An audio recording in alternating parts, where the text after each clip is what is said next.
Well, hi there. Happy Thursday. It's June the 14th, 2018, and I'm Eric. Talking at you as always from beautiful downtown Vancouver, British Columbia, Canada, where I've never fully understood why the term burning rubber was cool. But on Monday, I'm certainly going to find out.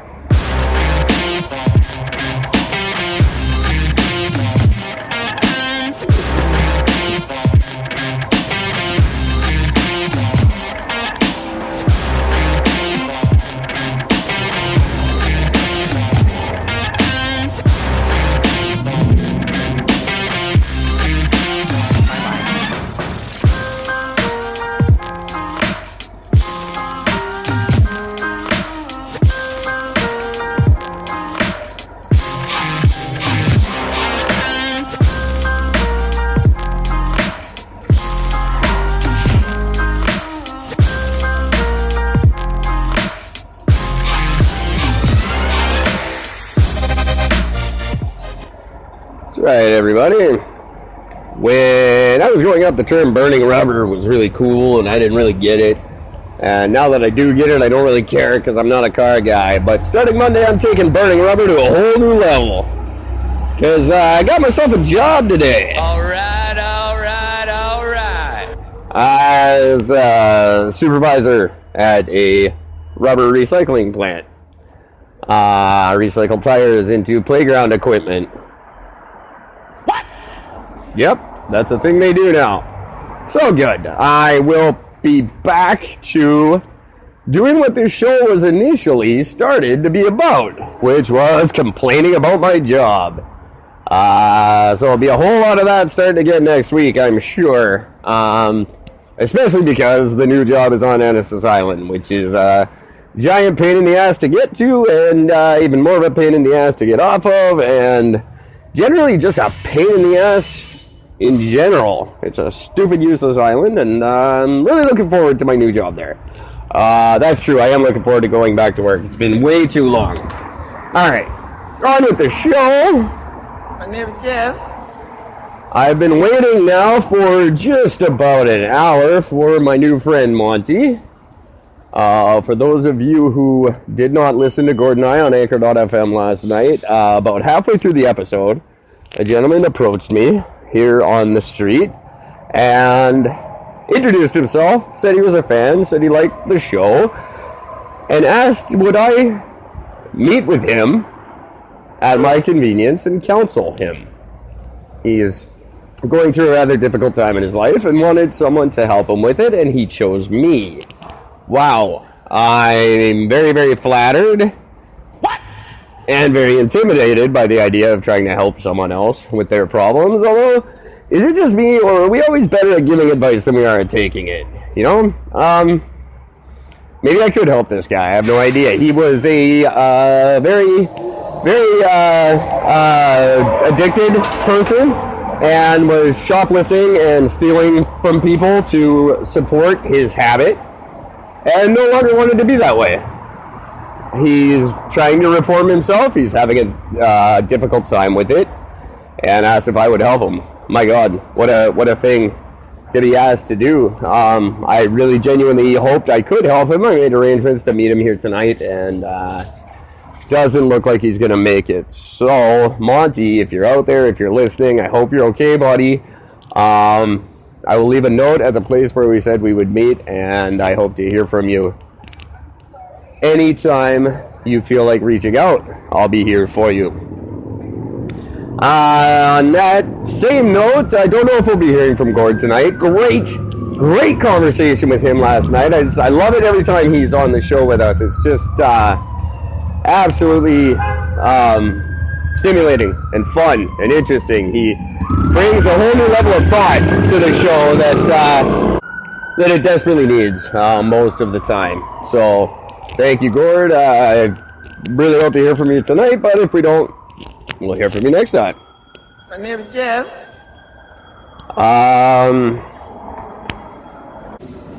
That brings me to my next old news point I want to make, and that is we are just 2 days away from the first annual Downtown Eastside Memorial Street Hockey Tournament and Barbecue, taking place Saturday, June 16th at Hastings Farm, which, if you don't know where that is, it's right between the Grand Union Pub and the Potluck Cafe on Hastings Street in East Vancouver. All the fun begins at 9 a.m. with a free pancake breakfast for anyone who attends.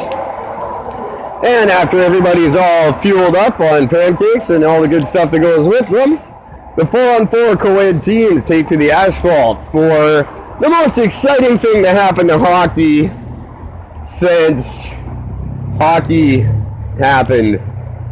I don't know, I got nothing tonight. Cash prize for the winner, $125. Runner-up, $75. Everybody else gets to go home with a great memory of some good hockey.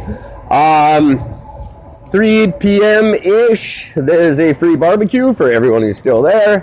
And we'll be joined by Pastor Al and some neighborhood elders and Smokey D. And we're going to have a remembrance ceremony for the friends we've lost in the worst health crisis this province will ever know in our lifetime, and hopefully many lifetimes to follow. So come down Saturday, June 16th to 58 West Hastings and help us remember some old friends and hopefully make some new ones while you're at it. That is the first the first annual Downtown East Side Memorial Street Hockey Tournament and Barbecue. If you're not there, you're probably going to be somewhere else. My name is Jeff. Alright, going to take a quick musical break here, and when I come back, I'm going to talk about aging.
In less than a week, everybody, I'll be 40 years old.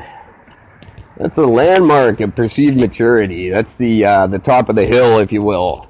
The beginning of the end. It can be argued that by the age of 40, we should have it all figured out, right? We should have the answers already locked in, the coordinates, and set the computer on autopilot.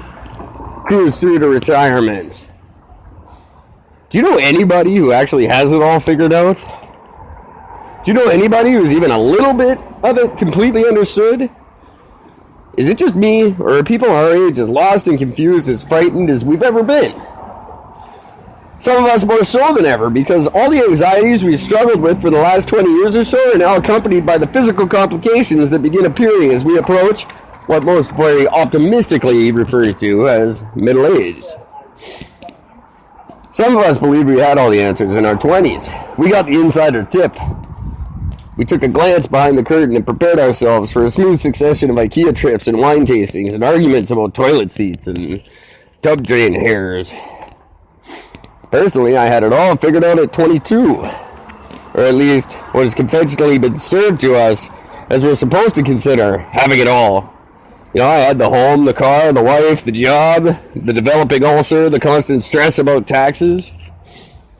And then at 26, I found myself staring blankly at the frozen food aisle of a Safeway at 11 o'clock at night with no idea what I like to eat anymore. So I hadn't bought groceries for myself in 4 years. 6 days later, I arrived in Vancouver with a gym bag full of clothing and an unopened GST check in my pocket. It took less than 6 days for me to completely stripped of everything I spent what I perceived to be a lifetime building.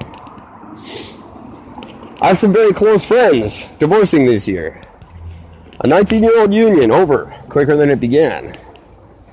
Sell the house, divide the rest, spend the next 10 years worrying about the kids. Is that what it means to have it all figured out?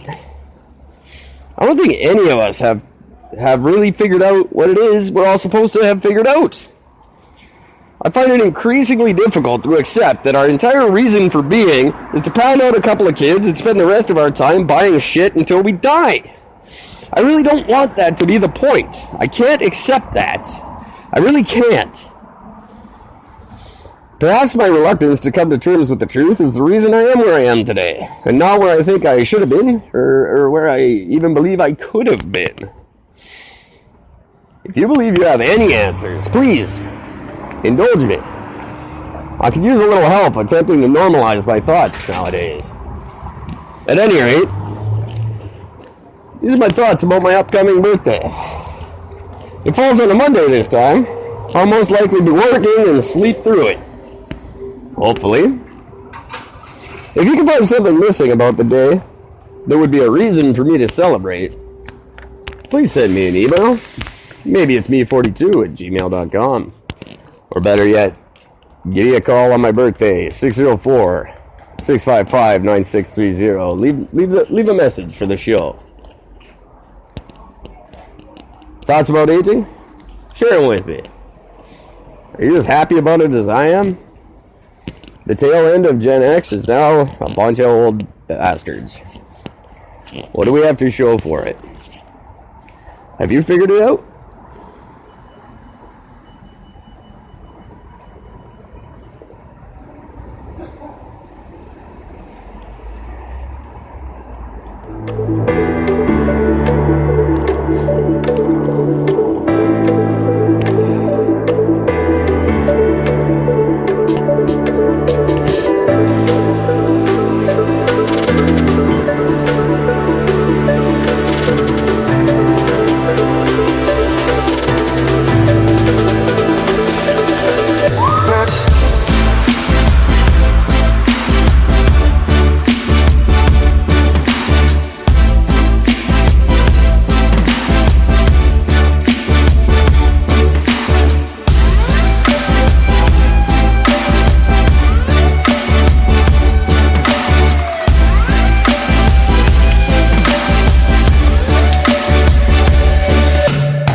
I'd like to take a minute to talk to you guys about the J3 Legacy Project, a new charity launching here in Vancouver. The J3 Legacy Project has one simple mission.